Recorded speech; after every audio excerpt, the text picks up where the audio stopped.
आप सभी लोगों का बहुत बहुत स्वागत है GKGS मस्ती 2.0 पर।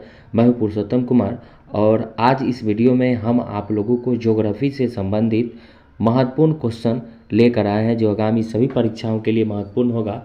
और लगातार जो है इसमें आपको सेट बाय सेट यानी एक सेट में यानी एक वीडियो में 50 क्वेश्चन, फिर अगले वीडियो में 50 क्वेश्चन, इतना कर करके 400 से 500 क्वेश्चन हम आप लोगों को करवाने वाले हैं। तो अभी फ़िलहाल इस वीडियो में 50 क्वेश्चन देखने वाले हैं, ठीक है। तो चलिए शुरुआत करते हैं। आज का पहला क्वेश्चन होगा, कैस्पियन सागर में कौन सी नदी गिरती है? तो कैस्पियन सागर में बोलगा नदी गिरती है। कौन सी नदी गिरती है? बोलगा नदी। याद रखिएगा, कैस्पियन सागर में कौन सी नदी गिरती है?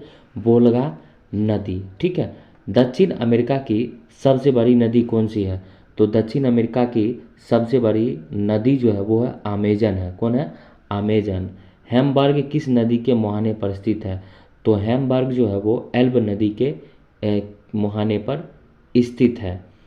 रोम, ठीक है, ब्रैकेट में इटली है, नगर किस नदी के किनारे बसा हुआ है?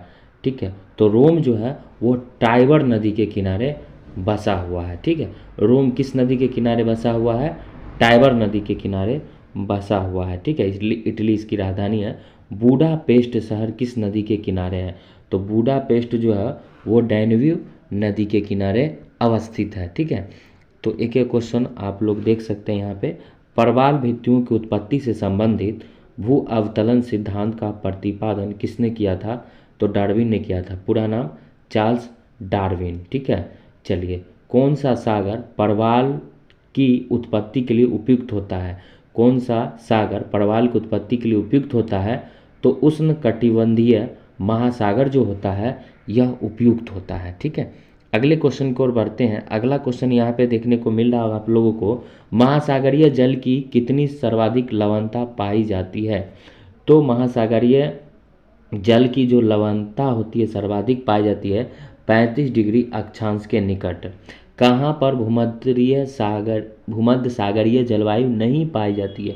तो बोल्विया में ना भूमध्य सागरीय जलवायु नहीं पाई जाती है। भूमध्य सागरीय प्रदेश को क्या कहा जाता है? तो उद्यमशील प्रदेश कहा जाता है। क्या कहा जाता है? उद्यमशील प्रदेश कहा जाता है। अगला क्वेश्चन है, दक्षिण पूर्व एशिया के अधिकांश क्षेत्र किस प्राकृतिक प्रदेश के अंतर्गत आते हैं? तो ये आते हैं मानसूनी प्रदेश के अंतर्गत। किस प्राकृतिक प्रदेश में सबसे अधिक दैनिक तापमान पाया जाता है? तो उष्ण मरुस्थलीय प्रदेश में पाया जाता है।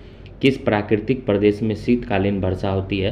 तो शीतकालीन जो वर्षा होती है वो भूमध्य सागरीय में। कहाँ? भूमध्य सागरीय में, ठीक है। 13 क्वेश्चन आप लोगों को इस वीडियो में इस पेज में देखने को मिल रहा होगा। अब आगे चलते हैं, यानी 14 क्वेश्चन, 14वां क्वेश्चन पे चलते हैं। कौन सा प्राकृतिक प्रदेश सालों भर हिमाच्छादित रहता है? टुंड्रा प्रदेश, ठीक है। और टुंड्रा प्रदेश को हम लोग यहाँ ठंडा ज़्यादा पड़ता है, ठीक है, टुंड्रा प्रदेशों में। विश्व में सर्वाधिक आलू कहाँ पैदा होते हैं? ठीक है, तो रूस में पैदा होते हैं। ऑस्ट्रेलिया में गेहूं के फर्म कहाँ केंद्रित हैं? तो न्यू साउथ वेल्स में। विश्व का सबसे बड़ा चाय उत्पादक देश भारत है। जैतून किस विस्तृत क्षेत्र में उगाया जाता है? तो जैतून जो है वो फ्रांस में। विश्व की सबसे बड़ा लौंग उत्पादक देश कौन है? तो जंजीबार है। वसंतकालीन गेहूं की खेती कहाँ की जाती है? तो वसंतकालीन जो गेहूं की खेती होती है वो रूस और कनाडा में किया जाता है। बागानी कृषि की प्रमुख विशेषता क्या है? बागानी कृषि की जो प्रमुख विशेषता वो एक फसली उत्पादन है।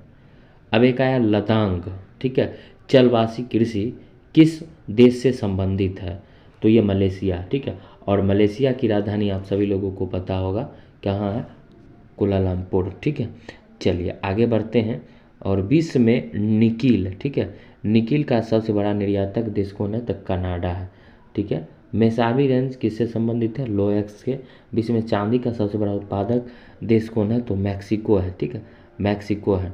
अगला क्वेश्चन है, मुंबई से कहाँ जाने के लिए स्वेज नहर जलमार्ग से होकर नहीं गुजरना पड़ेगा? तो स्वेज, ठीक है। स्वेज नहर एक होता है जो स्वेज नहर जो है लाल सागर को भूमध्य सागर से जोड़ा जाता है। और स्वेज नहर की स्थापना 1869 में हुआ था, ठीक ठीक है। महाद्वीपों के कुल क्षेत्रफल का कितना प्रतिशत भाग अधिवास योग्य है? तो 55 से 60%। विश्व में जनसंख्या का सर्वाधिक भार पाया जाता है एशिया में, ठीक है, एशिया महाद्वीप में। अगला क्वेश्चन है यहाँ पे, एक अनुमान के अनुसार विश्व की 70% आबादी किस वर्ष तक नगरों में सिमट जाएगी? तो 2050 तक ये अनुमान बताया जा रहा है, ठीक है। विश्व जनसंख्या दिवस बहुत इंपॉर्टेंट क्वेश्चन, 11 जुलाई को मनाया जाता है विश्व जनसंख्या दिवस, 11 जुलाई, ठीक है। और एशिया में मातृत्व मृत्यु दर किस देश में उच्चतम है? यानी बांग्लादेश में। न्यूनतम जनसंख्या घनत्व वाला महाद्वीप तो ऑस्ट्रेलिया है, और सबसे छोटा अगर पूछा जाए तो ऑस्ट्रेलिया ही है। 2025 इसमें विश्व की अनुमानित जनसंख्या क्या होगी? तो 8 अरब होगा, 8.0 अरब होगा। 33 क्वेश्चन आपका इसमें क्लियर। अब आगे बढ़ते हैं और इसमें 34 नंबर क्वेश्चन पे चलेंगे, ठीक है। 34 नंबर क्वेश्चन है, विश्व के किस महाद्वीप में आदिम जातियों की सर्वाधिक जनसंख्या पाई जाती है? तो अफ्रीका में। किस जनजाति के लोग सर्वभक्षी की श्रेणी में आते हैं? सर्वभक्षी की श्रेणी में आते हैं बुशमैन, ठीक है, हाँ बुशमैन। और बुशमैन कहाँ पाए जाते हैं? कालाहारी मरुस्थल में। न्यूजीलैंड के निवासियों को किस नाम जानते हैं? कीवीज नाम के, कीवीज उनको कहा जाता है जो न्यूजीलैंड में। मलेशिया का प्राचीन नाम मलाया है, मलाया, ठीक है, मुँह से ही बनता है मलाया। किस देश का प्राचीन नाम पर्सिया है? तो ईरान का नाम पर्सिया है। ईरान की राजधानी कहाँ है? तेहरान है, ठीक है, ईरान की राजधानी तेहरान है, और इराक की राजधानी बगदाद है। जाम्बिया का प्राचीन नाम उत्तरी रोडेशिया है। सेकेंड न्यूफाउंडलैंड के नाम से कौन सा देश प्रसिद्ध है? तो ये जापान है। कहाँ, कौन है? जापान है। किस देश को वनों का देश कहा जाता है? तो कांगो को वनों का देश कहा जाता है। कांगो प्रजातांत्रिक गणतंत्र कहा जाता है। स्वर्णिम पैगोडा का देश के नाम से कौन सा देश जाना जाता है? तो ये जाना जाता है म्यांमार। हजार झीलों की भूमि के नाम से कौन प्रसिद्ध है? तो फिनलैंड। हजार झीलों की भूमि के नाम से कौन प्रसिद्ध है? फिनलैंड, ठीक है। श्वेत पैरिल गणतंत्र के नाम से भी कौन सा देश जाना जाता है? तो बेलारूस। मलेशिया की सिलिकॉन घाटी किसे कही जाती है? पेनांग को। ग्रेट हाइट वे तथा ब्रॉड वे के नाम से कौन सा नगर जाना जाता है? न्यूयॉर्क, ठीक है। न्यूयॉर्क जो है वो हडसन नदी के किनारे अवस्थित है, ठीक है। क्रेकर सिटी, ठीक है, क्रेकर सिटी के उपनाम से जाना जाता है फिलाडेल्फिया। किस भारत की सिलिकॉन घाटी कही जाती है? तो बेंगलोर को। स्पेन की मुंबई के नाम से प्रसिद्ध बार्सिलोना। और सर्वाधिक संख्या में मरुस्थल देश किस महाद्वीप में है? तो अफ्रीका, ठीक है। इस तरह से आपका 50 क्वेश्चन आपका क्लियर हो गया। और लगातार जो है अभी बस 2% का वीडियो आपको देखने को मिलेगा। वीडियो पसंद आए तो शेयर ज़रूर कीजिएगा।